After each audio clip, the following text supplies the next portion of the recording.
तो आप अभी ईडी से, ईवीएम से, इनकम टैक्स से घबराए हुए हैं, और ये जो सारा जो इस वक्त पॉल्यूशन फैला हुआ है, इसमें पूरा पूरा हाथ जो है दिल्ली से आम आदमी पार्टी का, पंजाब से आम आदमी पार्टी का, और हरियाणा वाले तो बिल्कुल देख ही नहीं पा रहे होंगे पॉल्यूशन को, और यहाँ से जो उत्तर प्रदेश वाले हैं इन्होंने भी आपको धुआं दे रखा होगा। क्या कहेंगे आप?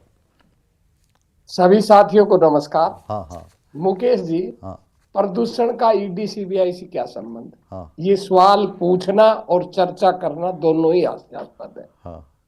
नहीं नहीं, पिछले हम तो ये पिछले कह रहे एक थे। महीने में नहीं नहीं विद्रोह जी, पिछले एक महीने आप इस संदर्भ में नहीं बात कर रहे थे, थोड़ा आपको कंफ्यूजन हुआ। मैं कह रहा हूँ ना कि ना आज मैंने आज मैंने आज इनके जो मैंने नेता भी है ना, उसी गहलोत मैंने भी साहब। हल्के स्तर हाँ पर चर्चा की है, हाँ, हल्के। आज जो गहलोत साहब है ना, वो नहीं, भाजपा में छोड़िए शामिल ना, हो गए। मैं उस पर कोई चर्चा नहीं करना चाहता। मैं हाँ एक हल्के स्तर पर मैंने टिप्पणी कर दी, बात खत्म। हाँ हाँ, तो वो आज पिछले वो भाजपा में शामिल हुए थे, और वो भाजपा को छोड़िए सर, बताया वो कि अलग भाजपा ही चर्चा एक कर ऐसी लीजिए ना पार्टी है किसी दिन। जो विकास करवा सकती है। तो ये अब वाला आप ज्ञान डीरेल आज ही मत उनको करिए प्राप्त ना। हुआ है। वो हाँ। डीरेल मत करिए ना। अगर आप डीरेल करना चाहते हैं तो मैं तो उन पा जाता हूँ। आप आप तय कर लीजिए, आप सुनना क्या चाहते हैं, मैं तो मैं उसी पर आपकी बात कह दूंगा। अगर आप कोई बात बोलोगे तो, और जिस संदर्भ में मैंने वो बात बोली है, और वो वाली बात मैंने अगर कहा कि अगर मैंने भी आपको हल्के स्तर आपको पर वो कह समझ दिया। नहीं आई, या आपको समझाने में मैंने मैं क्या नाकाम कहा रहा, कि तो मैंने वो भी मैं ठीक हल्के करूंगा या नहीं करूंगा?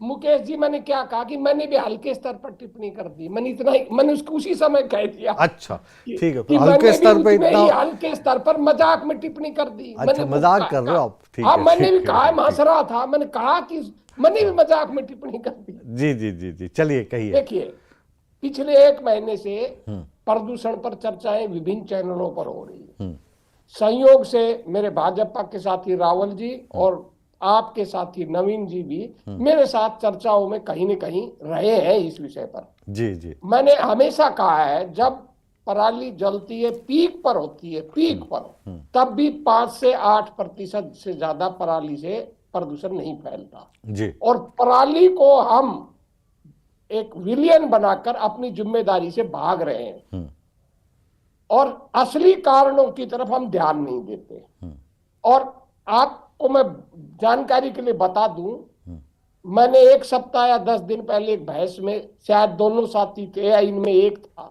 हम्म, मैंने एक बात और कही थी कि जी। 15 नवंबर के बाद हमारा जो AQI है वो 450 तक जाएगा। हम्म और संयोग ऐसा बना कि वो 3-4 दिन में ही 450 पहुंच गया।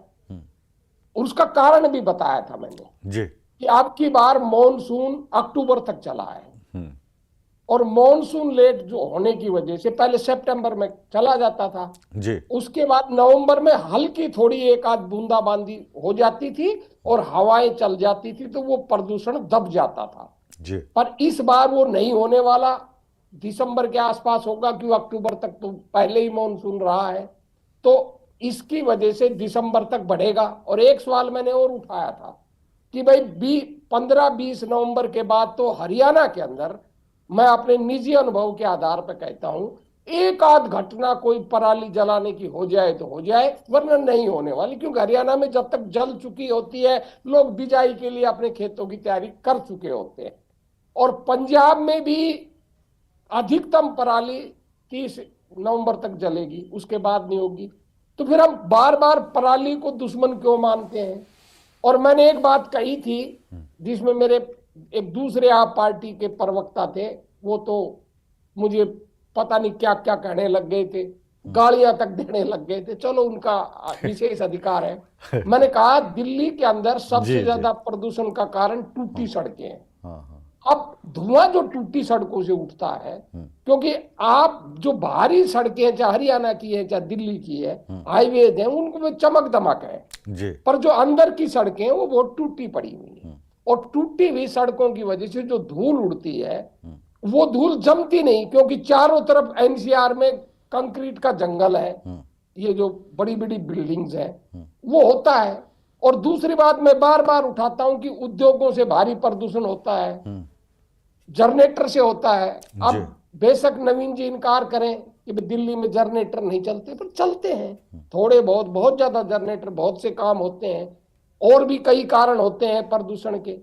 अब गंभीरता से हम आरोप लगाएंगे एक दूसरे पर कि भाई दिल्ली नहीं हरियाणा जिम्मेदार है, हरियाणा नहीं पंजाब जिम्मेदार है, पंजाब नहीं उत्तर प्रदेश जिम्मेदार है, तो हम इसका कोई स्थायी हल नहीं बिल्कुल, बहुत हल पाएंगे। बहुत मैं अच्छी बात आप कर रहे हैं। आखिरी बात जी जी। मैं हरियाणा के मंत्री की इस बात से सहमत हूं जो उन्होंने कहा है कि कोई भी एक राज्य अपने स्तर पर प्रदूषण को कम नहीं कर सकता।